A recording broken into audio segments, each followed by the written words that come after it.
Halo, selamat siang. Apa kabar saudara? Senang sekali saya Rosmi Rahma menjumpai Anda siang hari ini dengan sejumlah informasi penting seputar Kalimantan Timur dan sekitarnya yang akan kami hadirkan untuk Anda dan berikut di antaranya.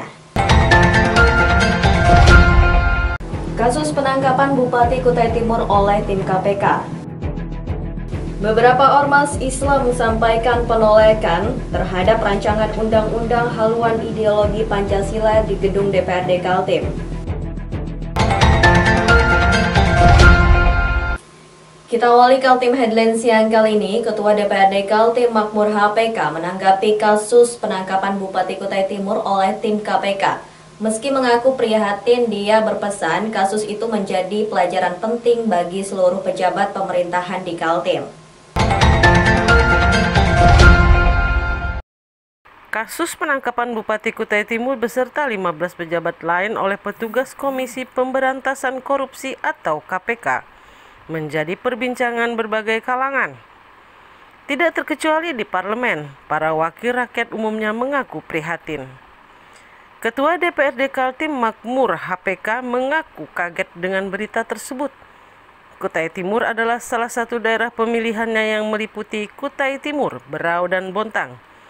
Makmur mengatakan apa yang terjadi masih belum jelas kebenarannya, namun dia prihatin dengan kejadian itu.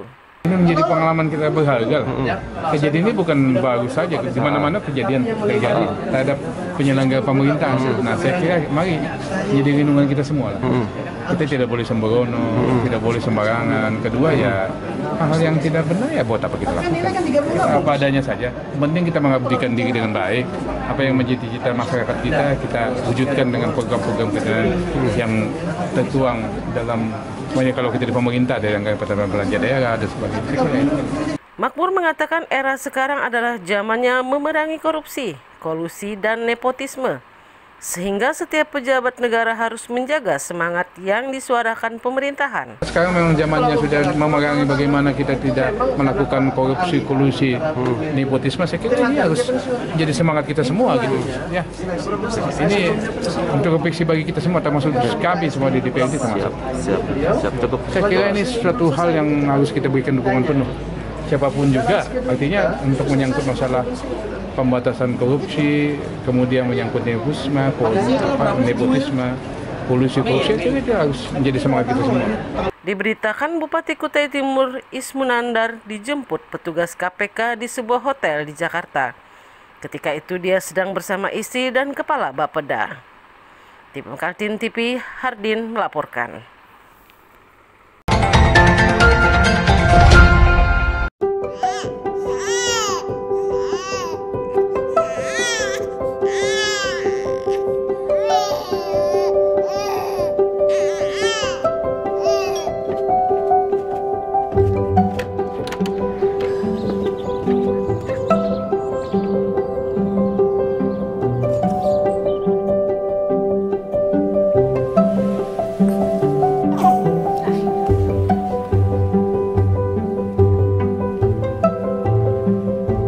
Seedling's Calm Essential Oil Blend.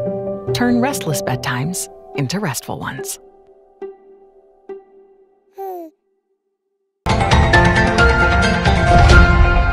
Ketua DPRD Samarinda Siswadi berjanji akan mengejar pelaku penambangan ilegal di Kelurahan Lempake, Samarinda Utara. Akibat penambangan di sana membuat masyarakat sekitar menderita karena selalu kebanjiran lumpur jika turun hujan.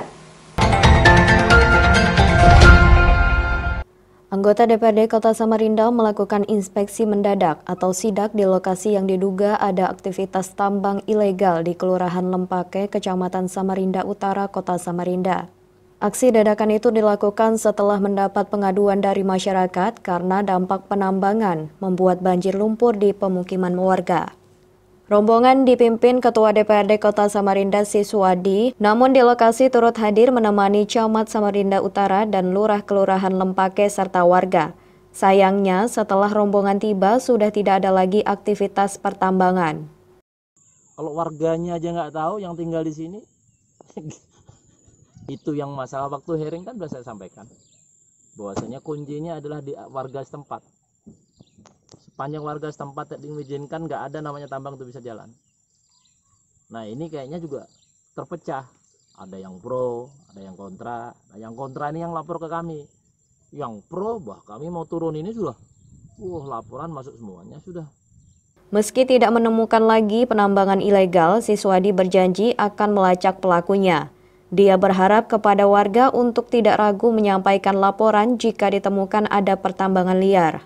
Kami akan tetap melacak terus siapa oknum-oknum yang melakukan penambangan ilegal di sini tanpa memperhatikan lingkungan, bahkan tanpa memperhatikan masyarakat yang ada di sini. Kami akan kejar terus, kejar tanda kutip. Kami akan mencari informasi terus, dan ini kami akan masalahkan terus. Sementara warga setempat mengatakan gara-gara penambangan batu bara di kawasan itu membuat warga mengalami kebanjiran sampai dengan 1 meter. Sebelumnya ada aktivitas perusahaan tidak pernah mengalami kebanjiran. Banyak rumah tenggelam, sama SD, halaman masjid, warga kami kurang lebih 50 loh. 1 meter ini dalam rumahnya. Oh, yang kemarin? Ya, yang kemarin. Mulai paling parah Mei Juni ini. Kalau dulu kan biasa itu nggak sampai segitulah, 20 meter, 20 cm maksudnya. Ini paling ada yang 2 meter jalan umumnya tuh. Kan mobil kalau lewat sini kan nggak bisa melintas di situ, di depan RT 43 itu. Ini bisa dibilang aktivitasnya ilegal? Ilegal semua, bahkan ini kapling, ini kan cara kaplingan nih belum ada izinnya juga. Katanya izin pematangan lahan. Tapi izin dari mana? Karena ngomong-ngomong aja kan izinnya. Jadi nggak ada izinnya sama secara faktual belum ada. Pak Lurah, Pak RT, saya tanda tangan dan belum pernah. Tim Kaltim TV melaporkan.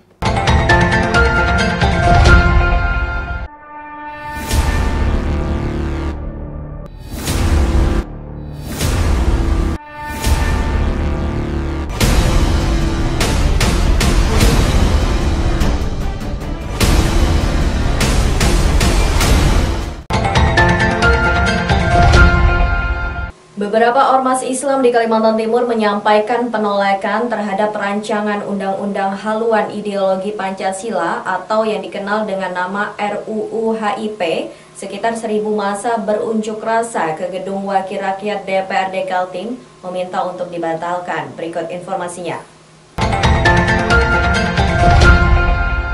Beberapa ormas Islam di Kalimantan Timur menyampaikan penolakan terhadap rancangan Undang-Undang Haluan Ideologi Pancasila atau yang dikenal dengan nama RUU HIP. Sekitar 1.000 massa berunjuk rasa ke Gedung Wakil Rakyat DPRD Kaltim meminta untuk dibatalkan. Demonstrasi gabungan ormas dimulai usai sholat Jumat sekitar pukul 14.00. Massa mulai berdatangan menumpang mobil bak terbuka, truk dan sepeda motor. Terlihat Ketua MUI Kaltim Hamri Has bersama dengan tokoh-tokoh ormas Islam lainnya.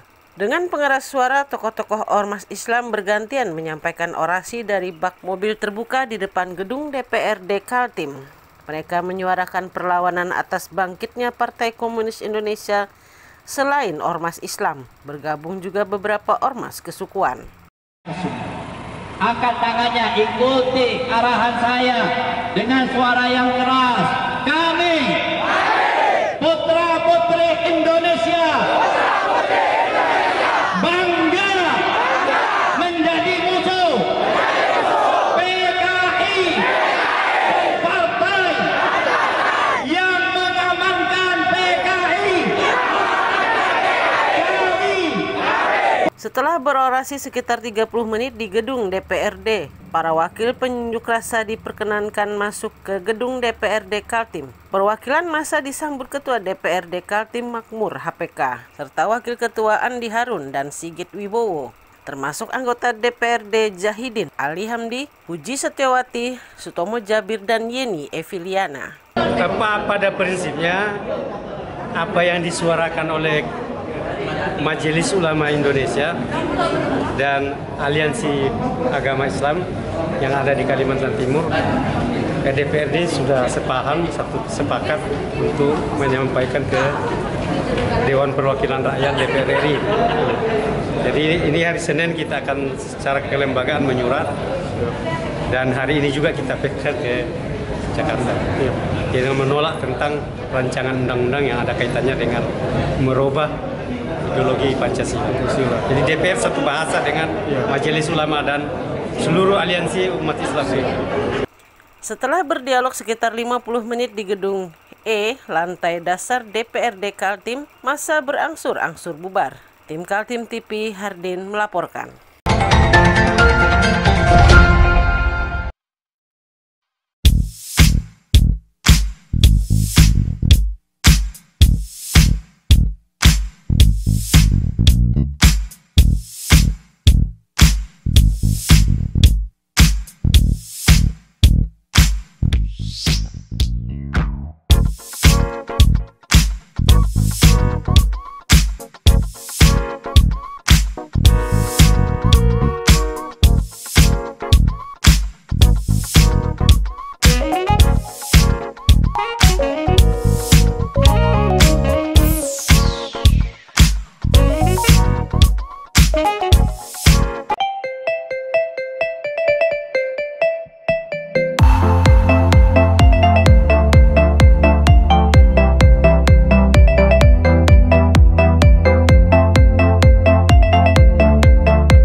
Kita beralih ke informasi selanjutnya. Lintas fraksi DPRD Kaltim hampir satu pendapat. Perusda yang sakit dibenahi, bahkan yang tergolong penyakitnya parah tidak memberikan kontribusi dan menjadi beban terhadap kas daerah ditutup saja.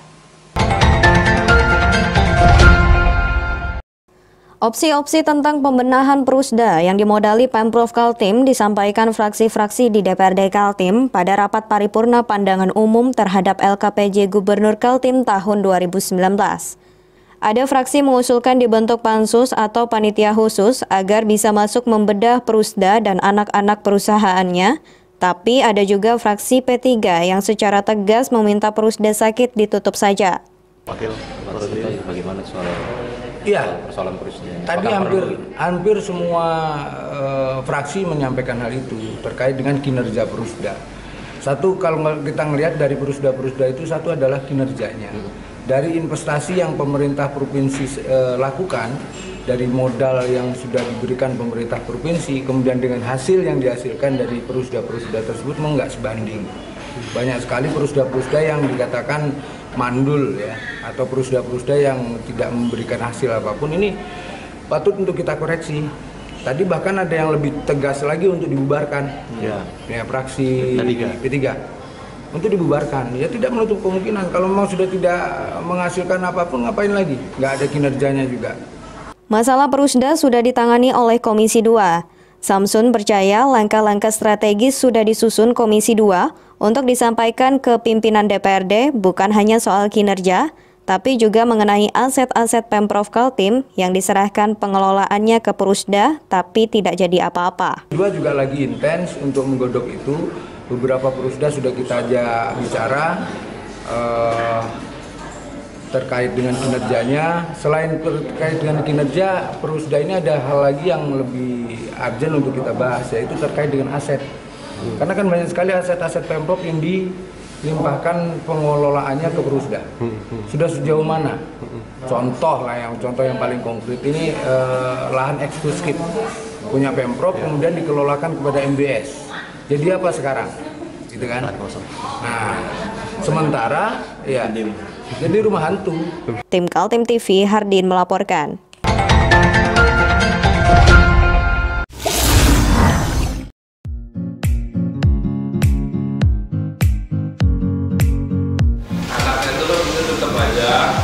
Cara mudah berikan digital di Kaltim TV.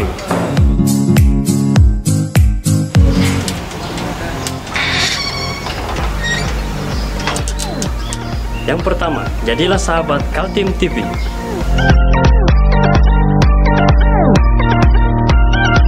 Dengan Rp1.000.000, para sahabat mendapat 20 kali tayang di slot berita kamu.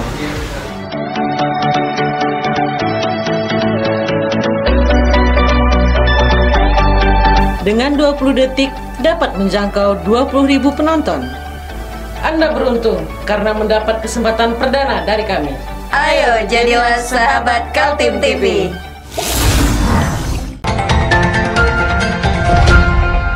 2 dari 7 tapol asal Papua pertanggal 2 Juli bebas setelah divonis 10 bulan penjara. Menurut kuasa hukum, tidak ada aktivitas yang akan dilakukan para mantan tapol tersebut dan berikut informasinya.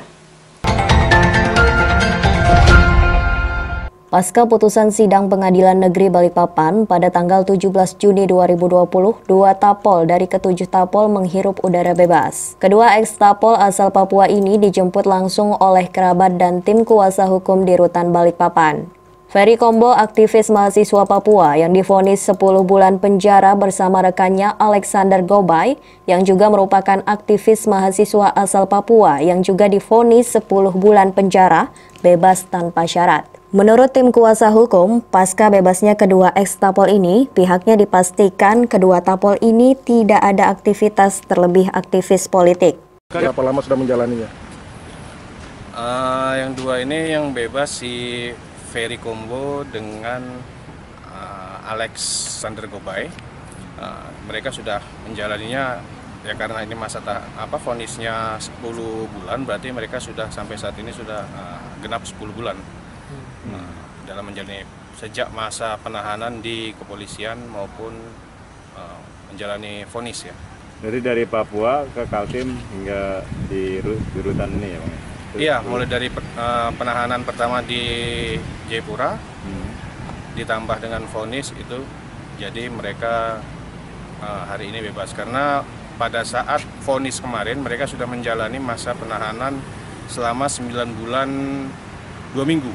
Jadi mereka vonisnya 10 bulan, jadi hanya menjalani 2 minggu saja vonis itu. Sementara kedua tapol menyampaikan rasa syukur atas kebebasan yang mereka peroleh. Intinya kami bersyukur kepada Tuhan karena hari ini kami sudah bebas. Hanya itu saja. Harapannya dengan teman yang lain di dalam masih gimana? Ya harapannya semoga teman-teman yang dari belakang bebas segera juga bisa dibebaskan. Pengadilan Negeri Balikpapan kelas 2 memberikan vonis masing-masing tapol Papua antara 10 bulan dan 11 bulan masa tahanan. Sementara 5 terdakwa lainnya masih menunggu waktu untuk pembebasan mereka. Dari Balikpapan, Muhammad Idris, tim Kaltim TV melaporkan.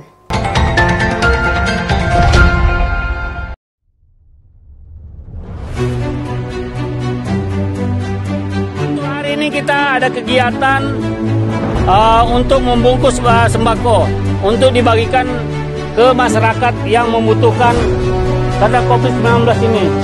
Semoga kita sukses semua. Harus kerjasama yang bagus. Pancasila! Pancasila! Pancasila!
Demikian Kaltim Headline siang kali ini. Informasi lainnya dapat Anda simak melalui situs website kami www.kaltim.tv, channel YouTube dan fanpage Facebook Kaltim TV. Saya Rosmi Rahma bersama kerabat kerja yang bertugas pamit undur diri dan sampai jumpa.